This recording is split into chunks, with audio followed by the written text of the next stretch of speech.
Para nosotros es un hecho histórico, el presidente así también lo considera.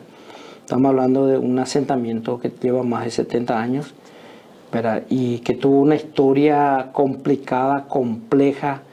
11 gobiernos trataron de resolver el problema de la colonia Andrés Barbero, no lo pudieron y bueno, ahora con el presidente número 11 desde entonces se va a poder resolver.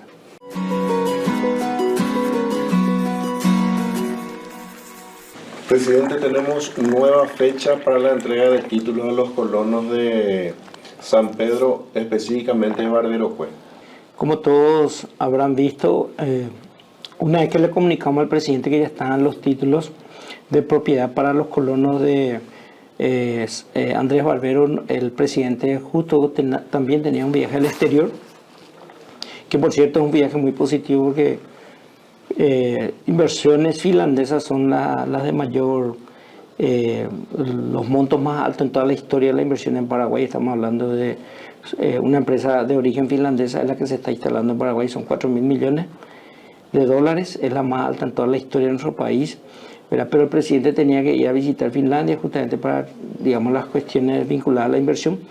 Entonces apenas le comenté que ya estaban los títulos de propiedad y me dijo, bueno, entrego a la mañana y viajo más tarde, ¿verdad? Sin embargo, tuvimos el inconveniente del clima, ¿verdad? Y eso hizo que se entorpezcan las condiciones como para que él aterrice, porque era una cuestión que tenía que ir un rato, estar en la entrega de títulos, él quería estar, es un compromiso de campaña que él hizo y bueno, como él dice, tiene una lista de deudas y quiere ir borrando esas deudas con la ciudadanía. La colonia Andrés Barbero estaba en su lista de deudas, así como también la de Marina Cue. Y bueno, me dijo, yo quiero ir a entregar personalmente los títulos de propiedad. No se pudo, fue el lunes 28, estaba programado para las 9 de la mañana. Él regresa de Finlandia, apenas regresa, tengo entendido que él regresa el 3, está regresando de Finlandia. El 4 ya tenemos fecha para ir a entregar, o sea, nuevamente él muestra un poco, ¿verdad?, lo importante que es para él el tema de la entrega de títulos de la colonia Andrés Barbero. El 4 a las 9 de la mañana está reprogramada nuevamente la entrega de títulos de propiedad. Para nosotros es un hecho histórico, el presidente así también lo considera. Estamos hablando de un asentamiento que lleva más de 70 años, ¿verdad? Y que tuvo una historia complicada, compleja. 11 gobiernos trataron de resolver el problema de la colonia Andrés Barbero, no lo pudieron y bueno, ahora con el presidente número 11 desde entonces se va a poder resolver. Barbero Cue, el presidente Santiago Peña realizó una de las primeras reuniones al asumir el cargo y era una promesa que había hecho, tengo entendido, a los pobladores del asentamiento. Así fue en septiembre del 2023, cuando eso tanto él como esta administración del INDER, ¿verdad? En mi caso, que estoy al frente de la institución, teníamos poco conocimiento del nivel de complejidad, pero él dijo, quiero venir a entregar títulos de propiedad, incluso nos condicionó que sería el año siguiente, ¿verdad? Pero cuando retornamos y empezamos a verificar la documentación a los efectos de cumplir con el presidente de la República, encontramos de que la titulación en sí iba a ser un proceso muy complejo, que necesitábamos ideas creativas, diferentes, necesitábamos pensar por fuera de la caja, ¿verdad?, para poder llegar a esto que 10 gobiernos anteriores a las del presidente Santiago Peña quisieron hacer, pero que no lo pudieron. 4 generaciones han pasado en ese asentamiento y no pudieron ver a sus padres recibiendo títulos de propiedad, a sus abuelos recibiendo títulos de propiedad, ¿verdad? Algunos han fallecido, muchos de los pobladores que ellos llaman pioneros han fallecido. Le suceden sus hijos, tenemos el caso de un gran dirigente como el señor Chila, a ver quién ya falleció en julio del año pasado. Y bueno, su sueño, decía él, que era ver su título de propiedad. Lastimosamente, el nivel de complejidad de esta tarea no ha permitido, ¿verdad?, que se llegue al plazo establecido por el presidente de la República, pero ahora lo logramos.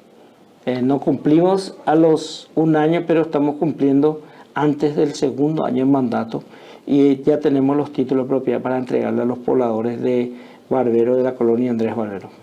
Presidente, ¿cuál es, en términos de oportunidad que tienen ahora los pobladores que van a recibir sus títulos, cuál es la diferencia entre no contar con un título y ahora que ya pueden garantizar una operación crediticia financiera con su título de propiedad? Mira, es lo que le ocurre a todos los colonos que están en asentamientos que son propiedad del INDER y que no están titulados. Mira, ellos tienen un documento que da fe de que están ocupando un lote del INDER. Digamos, una propiedad que figura en nombre del INDER, dentro están los ocupantes y ellos lo que tienen es un documento muy precario que se llama constancia de ocupación. Ellos lo que tienen es una constancia de que ocupan un inmueble que no es de ellos, es del INDER. Y que el INDER por mandato constitucional tendría que haberle transferido a través de un título de propiedad. Bueno, entonces el cambio es pero radical en todos los términos, en todos los sentidos, en términos de dignidad, en términos de libertad, en términos de la oportunidad que tiene para salir adelante y en términos, ni qué decir, económicos. Si yo tengo una constancia de ocupación en un lote, incluso construir una casa por 100 millones de guaraníes, una casa, pongámosle 50 millones de guaraníes, tengo una casa, ni el lote ni la casa figuran en mi patrimonio, no tengo nada. Lo que tengo es una constancia que puedo ocupar ese inmueble. Luego construir mi casa, 50 millones de guaraníes, en un lugar donde ni siquiera tengo el título de propiedad. En todo caso, lo que puedo tener son semovientes, ¿verdad? O sea, por ejemplo, tengo un auto, puedo tener la licuadora, esos son míos. Pero la casa y el inmueble quedan ahí siempre. Y si yo no le entrego un título de propiedad, no tienen nada, tienen cero. Sin embargo, vamos al caso de la colonia Andrés Barbero. Una persona que está ocupando un inmueble de propiedad que figura en nombre del INDER y que ahora el INDER le quiere traspasar al ciudadano, ¿verdad? Entonces, el día en que le entregue el título de propiedad, el patrimonio pasa de 0 a 1.000 millones de guaraníes si es que tiene 20 hectáreas. Ese es el fenómeno que ocurre, ¿verdad? O sea, es un fenómeno, normalmente cuando compramos siempre digamos, uno de estos tickets ahí de estos juegos de azar, dependemos mucho del azar. Sí. Acá es seguridad. Acá yo ocupo un lote, el INDER respeta mi derecho, me da la certeza, ¿verdad?, de que voy a recibir mi título, recibo el título y tengo 1.000 millones de guaraníes de la noche a la mañana. En el caso de Barbero, pues tiene una cooperativa que tiene con la titulación de la tierra de sus asociados incrementa el potencial de acceso a financiamiento y en mejores condiciones también. Asimismo, Horacio, el caso de la cooperativa Cogapote es muy interesante. En primer lugar, porque es una cooperativa que se formó sin que sus miembros tengan nada. Como te decía, si vos tenés un lote que ocupás, no es tuyo, y construiste tu casa, no tenés nada. El patrimonio de tu familia es cero. Lo que tenés en todo caso es un autito, un chilerés, lo que sea. Esta cooperativa se formó con miembros que no tenían nada. Entonces vos me dirás, pero ¿y cómo se formó esa cooperativa? Hoy es agroexportadora, por ejemplo. Bueno, tuvo la suerte de contar, porque es un experimento social interesante de Cogapote, que está dentro de la colonia Andrés Barbero. Fue un experimento social muy interesante, impulsado por la Unión de Gremios de la Producción, porque el ingeniero Cristaldo decía no existe ninguna diferencia entre los grandes productores y los pequeños productores. Todos pueden ser, ¿verdad?, agroexportadores. La diferencia es que los grandes productores tienen acceso al financiamiento, acceso a la inversión y acceso a la tecnología y son productores con capital intensivo. A diferencia de los pequeños productores que en su gran mayoría provienen de la reforma agraria, no tienen título de propiedad, por lo tanto no pueden tener acceso a los créditos, no realizan inversiones porque no tienen créditos, porque no tienen título de propiedad, ¿verdad? Entonces es un problema de oportunidad sostenía el ingeniero Cristaldo. Y llevan adelante un apoyo a los productores de la cooperativa Cogapote. Entonces ellos le apoyan con implementos agrícolas, con acceso a insumos, ¿verdad? Y esta gente efectivamente logra producir, ¿verdad?, y se constituyen en agroexportadores sin tener título de propiedad. Entonces, si yo tengo una cooperativa cuyos miembros son de escasos recursos, obviamente no puedo crear mucho valor a partir de esa organización, de ese sistema de organización. Ahora, si yo tengo una cooperativa en donde los 110 miembros, porque son aproximadamente 110 miembros, tienen título de propiedad, y esos títulos de propiedad valen, ¿verdad?, entre 1.000 a 1.500 millones de guaraníes en cada ocupación. Yo tengo una cooperativa riquísima. Entonces, también lo que le ocurre a las familias le va a ocurrir a la cooperativa. Sus 110 miembros amanecen con título de propiedad y ahora la cooperativa tiene 110 miembros con título de propiedad, cada una de las familias con 1.000 a 1.500 millones de guaraníes. En conjunto, según lo que nosotros estimamos, los miembros de esta cooperativa pueden llegar a tener entre 10 a 12 millones de dólares de activo de la noche a la mañana. Y la pregunta es, bueno, a partir de ahí, ¿qué le ocurre a la cooperativa? ¿Y qué le ocurre al productor? Y el productor tiene un activo. La cooperativa ahora puede dar un préstamo basado en esos activos. Es una garantía real a un préstamo. El perfil del ciudadano, el perfil del miembro de la cooperativa mejoró tremendamente. Antes era de alto riesgo porque no tenía nada y ahora tiene, ¿verdad?, una propiedad que vale muchísimo dinero. Le puedo dar a tasa de interés más baja a plazos mayores. Entonces, eso es lo que puede ocurrir con una cooperativa como este experimento social que impulsó la Unión de Gremios de la Producción, ¿verdad? Y que creemos nosotros que de aquí en adelante ellos están destinados, están, digamos que, condenados a crecer. Porque si ya crecían antes de tener el título de propiedad, lo que espero yo es que al tener el título de propiedad crezca tanto en el aspecto financiero, en el aspecto monetario, como en el bienestar de todos sus miembros. Yo no sé si la cooperativa Cogapotí es IFI, Institución Financiera Intermediaria de la AFD. Ahora con este nuevo escenario, esta nueva situación, automáticamente una de las primeras cuestiones que puede llevar adelante es convertirse en institución financiera intermediaria de la AFD.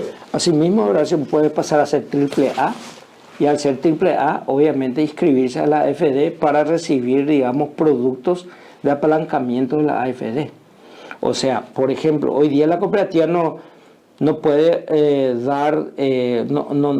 no accede a un producto de política financiera del gobierno en sí, que es el apalancamiento con fondos de garantía. Entonces yo, si es que logro un fondo de garantía con la AFD, un producto especial de fondo de garantía, lo que voy a tener es incluso doble seguridad. Tengo asociados con título de propiedad que me permitieron a mí subir en la calificación, ¿verdad? Pero al mismo tiempo voy a tener seguridad en la recuperación de carteras. Pero por lo visto son muy buenos, son muy conscientes de ello en este sentido, porque imagínate vos que no teniendo títulos de propiedad, sus miembros, ¿verdad?, igual la cooperativa sigue existiendo. Quiere decir que todos devolvían su préstamo, o por lo menos la gran mayoría, ¿verdad? Entonces la cooperativa por lo visto cumplió un papel muy importante, ¿verdad? Y si es que hoy día sigue vigente la cooperativa es porque definitivamente no quebró. Pero lo que hicieron fue, digamos, una inversión muy arriesgada, tanto de lo que es la Unión de Gremios de la Producción como de los propios campesinos que han integrado esa cooperativa, por el hecho de que empezaron a dar préstamos a socios que no tienen títulos de propiedad, que no tienen nada, ¿verdad? Entonces ahora pueden ellos acercarse a la AFD y empezar a hablar con la AFD para ver qué tipo de fondos tienen. Pues la AFD hoy está haciendo un gran trabajo con las cooperativas. Por ejemplo, las grandes cooperativas de los compatriotas que son de la religión menonita, ¿verdad?, la de Chortizer, y otras cooperativas están trabajando con la AFD y están obteniendo muy buenos rendimientos con ese trabajo, ¿verdad? Entonces yo creo que de aquí en adelante Cogapotí lo único que va a tener es mejores condiciones, mayores oportunidades como institución. Sus miembros van a tener posibilidad de mejorar, ¿verdad?, o aumentar la cantidad de inversiones que realizan en sus unidades, en sus fincas, mejorar su productividad, que al mismo tiempo le va a permitir obtener mayor cantidad de dinero por la misma cantidad de tierras cultivadas, ¿verdad? Y eso va a ingresar a su bolsillo y va a poder incluso impulsar mejoras en el bienestar familiar. Presidente, en esta primera tanda se van a entregar aproximadamente 60 títulos. Cuando se complete la titulación total de la colonia, ¿de cuántos títulos aproximadamente estamos hablando? Estamos hablando aproximadamente algunos mencionan 2.400, nosotros solemos hablar de 2.000, un poco más de 2.000. ¿Verdad? Podemos asumir incluso que son 2.000, en realidad creemos que son más, ¿verdad? Nosotros hoy lo que hicimos fue trabajar en una primera fase y relevamos una parte de la colonia. En esa parte de la colonia trabajamos con 450 casos. ¿Por qué hicimos eso? Porque no trabajamos en toda la colonia. La colonia está compuesta de 17.000 hectáreas en total, más de 17.000 hectáreas. Es lo que se inscribió en los registros públicos. Hoy la condición de dominio me dice que yo tengo 17.000 hectáreas. Se inscribió la ley a través de la cual el gobierno de Italia cede para la reforma agraria esas 17.400, creo que son. Se inscribió tal cual, ¿verdad? Tenemos el título de propiedad. Bueno, pero ¿qué es lo que pasa? Tenemos 3 niveles de complejidad que impedían la titulación. El nivel, digamos el nivel 1, que es donde arrancamos, es el más fácil, era el más fácil de todo. Era convencerle a los campesinos, porque también hay mucha desconfianza, era convencerle a los campesinos y titularles a ellos, ¿verdad? Y ellos estaban, en primer lugar, estaban sobre tierras, ¿verdad?, totalmente libres, sin ningún tipo de complejidad. No había superposición con ningún otro inmueble. Esa ocupación es correcta y fue el primer paquete, primer grupo de 450 lotes relevados. Ahora tenemos que pasar a la segunda fase, que es la de 1.600 familias que están asentados sobre, un nivel de complejidad no tan complicado, pero que tiene cierta complejidad que tenemos que resolver. Cuando entreguemos todos los títulos de las 450 familias, pasamos así al siguiente nivel, que son más o menos 1.600 familias. Y ahí el problema es que hay, una discusión, porque resulta que el otorgamiento porque hay que recordar que, la colonia Andrés Barbero son unas tierras que el gobierno de Italia le cede al gobierno de Paraguayo a cambio de unos requisitos en donde, por ejemplo, el gobierno paraguayo tiene que conseguirle una sede para su embajada y todo ese tipo de cosas. Algunos dicen que es una donación, parecería ser que es una donación, pero en el fondo, ¿verdad?, hay contraprestación. O sea, el gobierno italiano le dice al gobierno paraguayo: señores, te vamos a dar 17.000 hectáreas para que ahí asiente campesinos de tu reforma agraria, siguiendo las normas de la reforma agraria, dice la ley. Sí. Siguiendo las normas de la reforma agraria. Pero a cambio vos me vas a tener que hacer tal cosa. Ahí le da un conjunto de tareas también al gobierno paraguayo. Se están cumpliendo.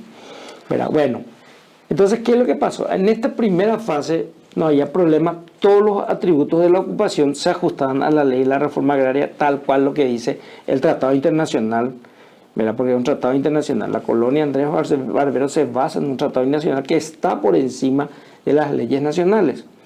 Entonces, ¿verdad?, en la segunda fase se requiere ajustar los criterios de ocupación a los criterios de la reforma agraria, ¿verdad? ¿Qué sucede? Sabemos que en la colonia Andrés Barbero hay lotes que tienen más de 30 hectáreas. Nuestro estatuto habla de 30 hectáreas como máximo. Entonces nosotros no queremos irrespetar esa ocupación. Queremos, si una persona está en 70 hectáreas, queremos darle las 70 hectáreas. Si está en unas 40 hectáreas, queremos que siga manteniendo las 40 hectáreas. ¿Verdad? Para eso tendríamos que encontrar otros mecanismos. ¿Verdad? Que la propia ley del Estatuto Agrario está. Solamente que va a requerir un paso adicional, que es la realización de un estudio que se llama de unidad básica económica. Y la unidad básica económica es definir cuántas hectáreas necesita un campesino para que su lote le pueda brindar, en primer lugar, condiciones buenas de subsistencia, de alimentación, y en segundo lugar, ingresos adecuados para su bienestar. Entonces, ¿cuánto se necesita? No es lo mismo producir en zona rocosa que en lotes agrícolas que están asentados en tierras de tipo 1, como le dirían los estudios agrológicos, que es la mejor tierra que pueda existir. Entonces, en tierras rocosas donde crecen poco pasto, puedo desarrollar actividades de ganadería únicamente, no actividades de agricultura. Entonces, ese es el estudio que faltaría para pasar a la segunda fase. Y la segunda fase ya nos llevaría prácticamente a 14.000 hectáreas en total de titulación. La tercera fase son 3.500 hectáreas, pero hoy esas 3.500 hectáreas están superpuestas con otras propiedades.